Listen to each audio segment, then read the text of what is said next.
Hello, Vinisha. Great to see you. It's great to meet you too. And you're in Delhi, and I'm in London. This is the virtual world that we live in. So lovely to meet you. Just to introduce myself, I'm Chancellor Lord Bilimoria, the Chancellor of the University of Birmingham. And I was born and brought up in India. I was born in Hyderabad, and I came to England at the age of 19 for my higher education. Just like my grandfather, who was at the University of Birmingham in the 1930s, my mother, who was at the University of Birmingham in the 1950s, my uncle, who was at the University of Birmingham in the 1960s, and here I am now, the Chancellor of the University of Birmingham. Now, who would have thought at your age, how old are you now, Vinisha? I am 15 years old. Okay, at the age of 15, I was at boarding school in Ooty in Tamil Nadu. And you're from Tamil Nadu, aren't you? Yes, I am. And which part of Tamil Nadu are you from?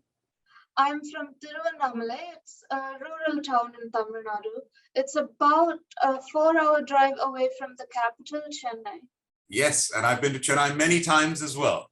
So here we have something in common, that we're both from South India, and I went to school in Tamil Nadu, and you go to school in Tamil Nadu as we speak. Yes.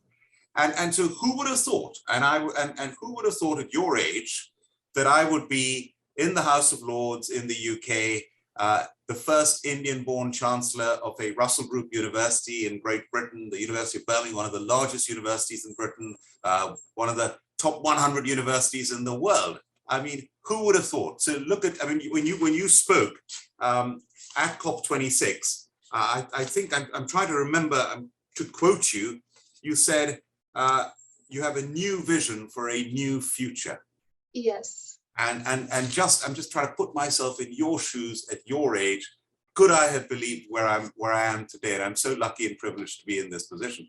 And I was in Buckingham Palace last year, just a couple of months ago, when that baton that is behind you now, the Queen's baton, Her Majesty the Queen drove up in her car in front of Buckingham Palace, stepped outside, got onto the stage in front of all of us, and handed over the baton. And that baton is now going around the world, going around to all the Commonwealth countries for the Commonwealth Games, which are going to be in Birmingham in July and August. And that baton is going to 72 countries and territories around the world. And here we are, it's with you right now in India. So what does it feel like to have this baton? You are the baton bearer. That is such a privilege. How does it feel? Tell us. It feels really great to be the baton bearer for the University of Birmingham, because I feel like it's a privilege to be a baton bearer in India. One, because the University of Birmingham is a really dignified university. There have been many scientists who have been successful from there, and my aim is to become a scientist in the future too. So it's a really great start for me there. And I also love how they partner up with the Indian scientists to work on fields like sustainable cooling and environmental pollution. I really think it's important because right now this baton is monitoring the air pollution levels across the world, which I think is a step towards making our planet more sustainable.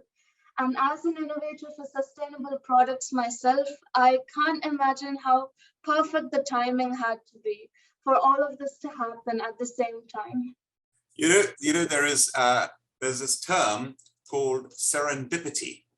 You know, there's a term when you say something is serendipitous or lucky. And the best definition of luck that I've ever heard is when determination meets opportunity. And you strike me as being a very determined person. Yes? And yes, I definitely am determined. Okay. Right, and then link that serendipity. And the definition of serendipity, the best definition is seeing what everyone else sees, but thinking what no one else has thought. And you say in your wonderful speech, where you were introduced by the Duke of Cambridge, by Prince William at COP26, and you were shortlisted for the Earthshot prize, and everyone was so inspired by you. And you said in your speech that you are an innovator and you are an entrepreneur. So tell us, how did this start? Who inspired you? Where did you get these ideas as a 12-year-old to do what you tell us what you did? Well, as a 12-year-old, I must admit that I had no prior experience in the field of innovation. In fact, the only ever interest I had about at that age was I knew I was really interested in science. And I really wanted to do something with my interest because I've seen people around me be successful with what they love and what they're interested in. And somehow that very day, I noticed the ironing vendors in my street using charcoal to iron clothes. This happens every day, but that day I thought there's something wrong in the reason that they use charcoal for. So I went back home, I did some research, and I figured out that charcoal causes various environmental problems, which affect the condition of our planet and the health of our people too. So once I learned that, I decided that using my interest in science, I'd come up with a solution to this problem, which happens every day. So this is the one incident that set me going, and now I'm here today at the Queen's Baton Relay.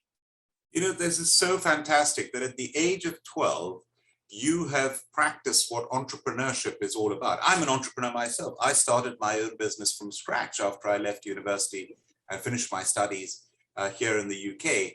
And you know, with entrepreneurship, there are many ways of defining it, but a lot of it is seeing a problem, but instead of complaining about it, finding a solution for it. And that's what you did. You saw a problem and you found a solution. And it's amazing how, and a lot of the ideas are quite simple. So tell us about your idea. What exactly did you do to address this? How could you get away from the coal irons to what did you talk us through what you thought? So once I did my research, just picking off where I left back in my previous answer, I did some research and this took me about 6 to 7 months long because as I mentioned, I had no experience in innovating, but I wanted to find a really good solution, one that would work into the future, like 25, 30 years into the future, it should still be relevant and able to adapt to the changing times. So I wanted to find a solution that would work like that. So that took me about a year to finally come up with the solar ironing cart and how it looks today. So just to brief you how it works is it has solar panels on the top, which provide electricity directly to the iron box. And if there's excess electricity that is produced, then it stores itself in the battery. All of this runs on DC electricity and there's no wastage.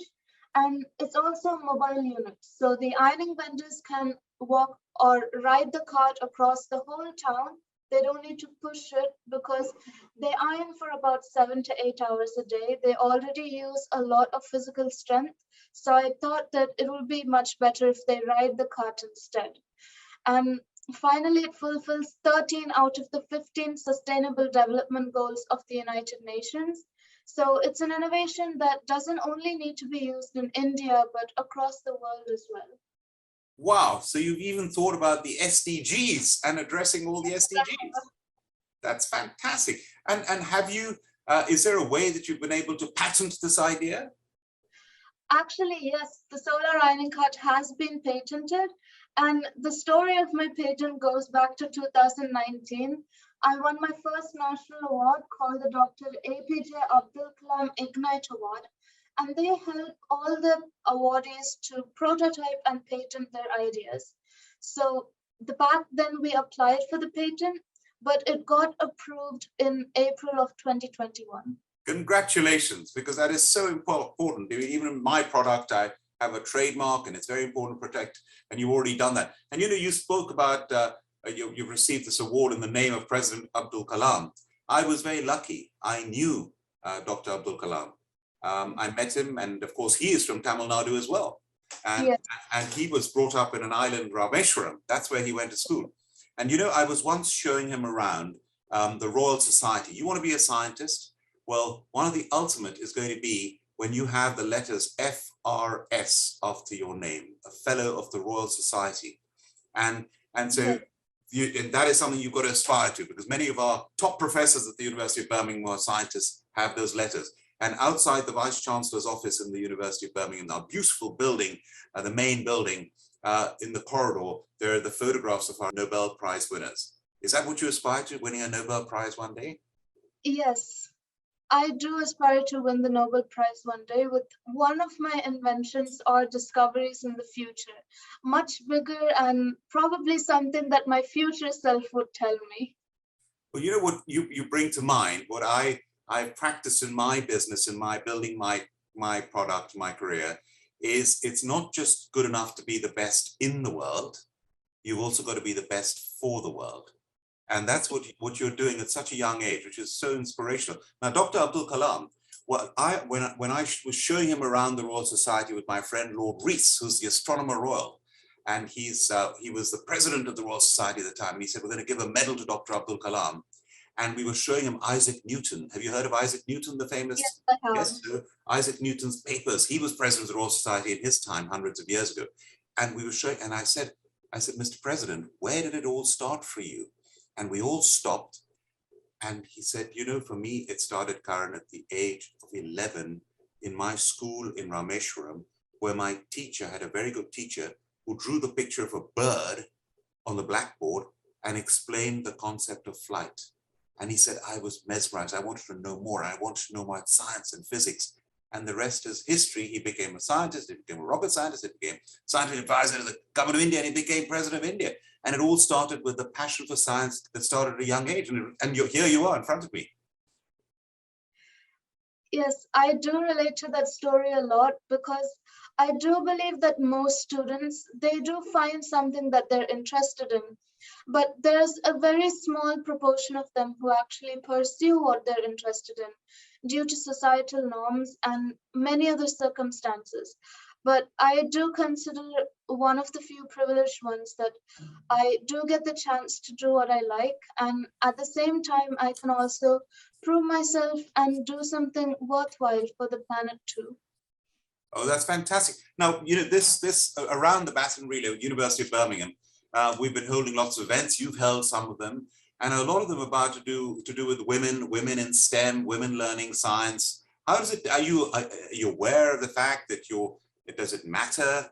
How do you see yourself?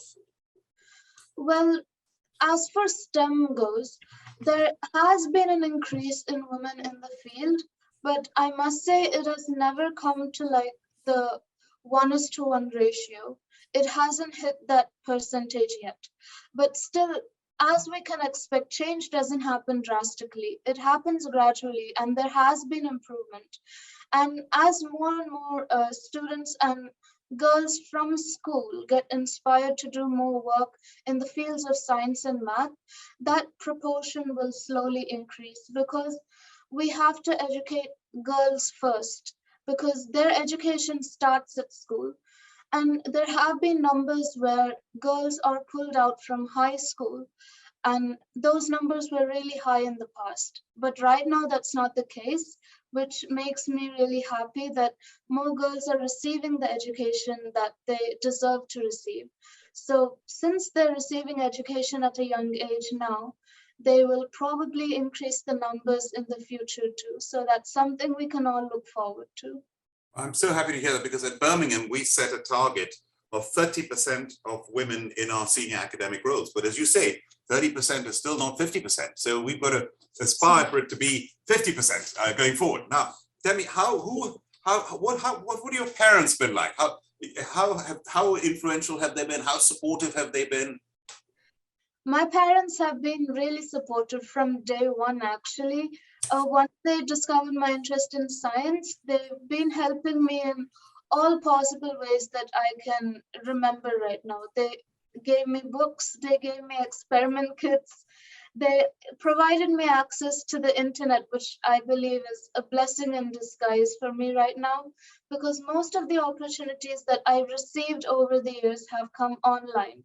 And just a shout out to the internet, because that has really been a blessing for me living in a rural town. And I guess my parents have always supported me in all ways possible. Once I told them that I had the idea of the solar ironing cart, they wholeheartedly supported me and they tried to enroll me in competitions which would bring out my idea. And slowly but surely, it did gain recognition for what it could do as an innovation and a product. And slowly I came to the top where right now I'm at the Queen's Baton relay. So That is life takes you fantastic. there. That is fantastic. And you see, what is so good about this is here we have the University of Birmingham, where the athletes' village of the Commonwealth Games in July and August is actually on the campus of the university. We've got a huge, beautiful campus. You must come and visit us. And well, I hope one day you will come and study at the University of Birmingham. That's what I'd like you to do. Sure. And we've got hockey and squash that is going to be hosted at the part of the Commonwealth Games at the university with the main sponsors of the Baton relay. It's amazing. And you know, with innovation, if the Queen awards prizes to universities every 2 years, and the University of Birmingham, just a few years ago, we won the Queen's Award, and they're for innovation. And this prize the university won was for our railway department. And you know what it was for? It was our railway department's excellence in innovation. And of course, India has one of the largest railways in the world. And I remember when Prince William's father, Prince Charles, he was talking to the winners and I was standing around, and the head of the railway department was there. And he said, you know, Your Royal Highness, we're developing a hydrogen-powered train. And he said, what?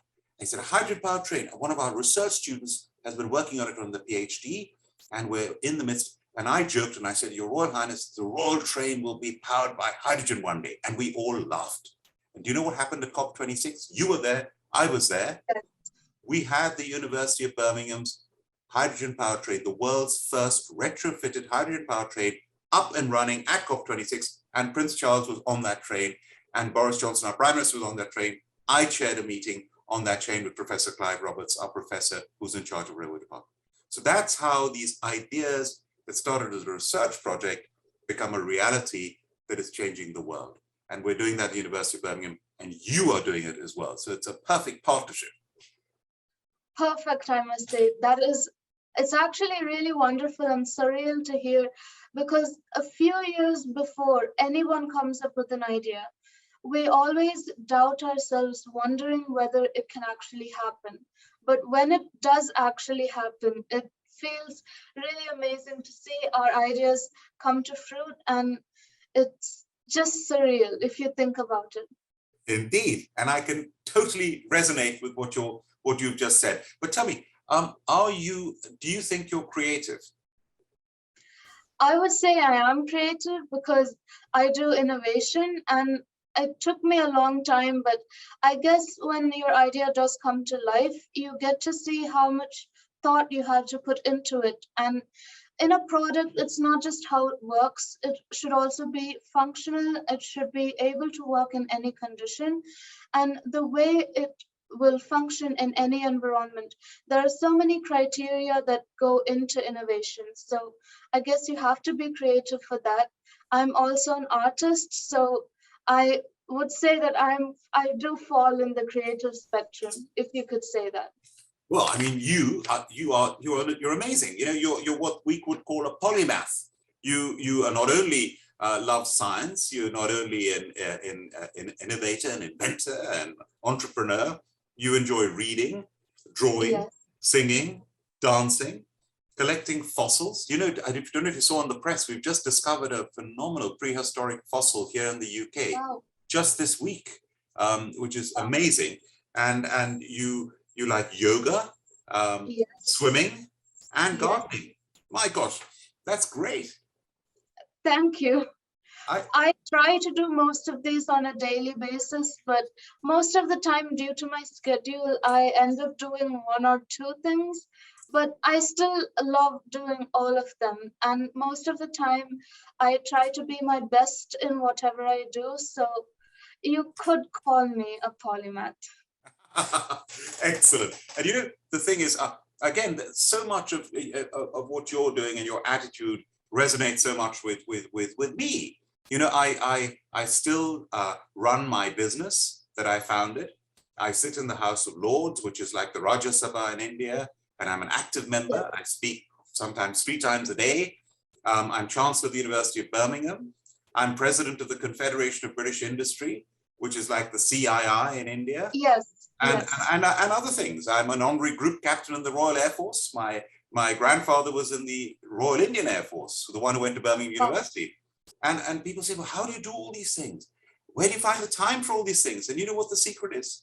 The secret is I actually love every one of those things. And I'm lucky to be able to do all of them. And I'm passionate about all of that. And I can see that in you.